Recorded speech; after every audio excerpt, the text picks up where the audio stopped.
Tidak ada satu daun yang gugur di atas muka bumi melainkan dengan izin Allah Subhanahu wa taala. Tidak ada satu debu yang berterbangan di semesta raya melainkan dengan izin Yang Maha Esa. Maka penyatuan antara dua insan ini, Anas dan juga Aina, sesungguhnya adalah coretan jodoh terindah yang telah ditakdirkan padanya. Hadirin sekalian, hari ini tanggal 14 Rejab 1447 Hijriah bersamaan 3 Januari 2026 menjadi saksi penyatuan dua hati, menjadi kisah bersemi ikatan dua jiwa, menjadi sejarah mengukir dua cinta, Anas dan juga Aina.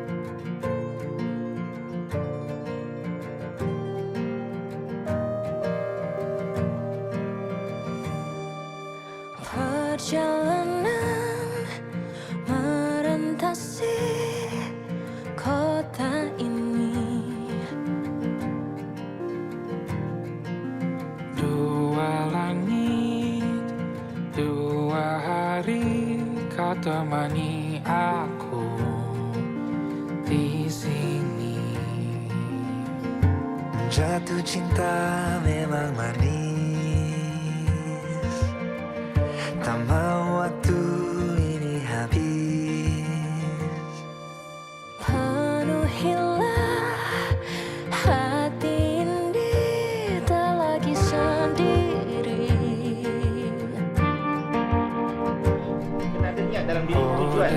Niat Allah. Ikut tuntutan Allah Subhanahu wa taala. Ikut sunnah baginda Rasulullah sallallahu alaihi wasallam supaya mendapatkan surat soleh dan solehah yang mendoakan ibu bapanya.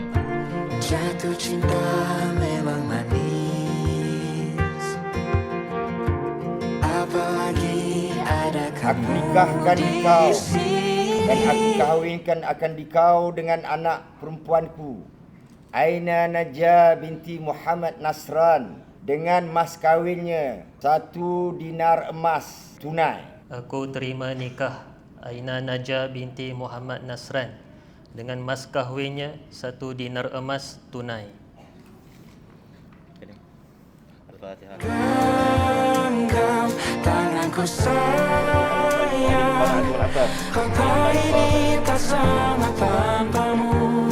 Manakala saya tinggalkan isteri saya Aina Najah binti Muhammad Nasran selama 4 bulan Hijriah berturut-turut atau lebih dengan sengaja atau paksa, dan saya atau wakil saya tidak memberi nafkah kepadanya selama masa yang tersebut, padahal ia taatkan saya Penuhilah rencanamu bersamaku lagi.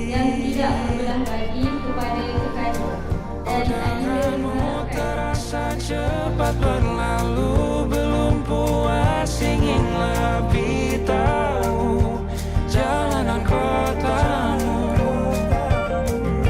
Jatuh cinta memang lain, Memang tak ada duanya, apalagi ada kamu di sini. genggam tanganku sayang. Maka benarlah kata Rumi, cinta itu adalah satu penyakit. Orang yang dihinggapinya tidak akan pernah ingin disembuhkan.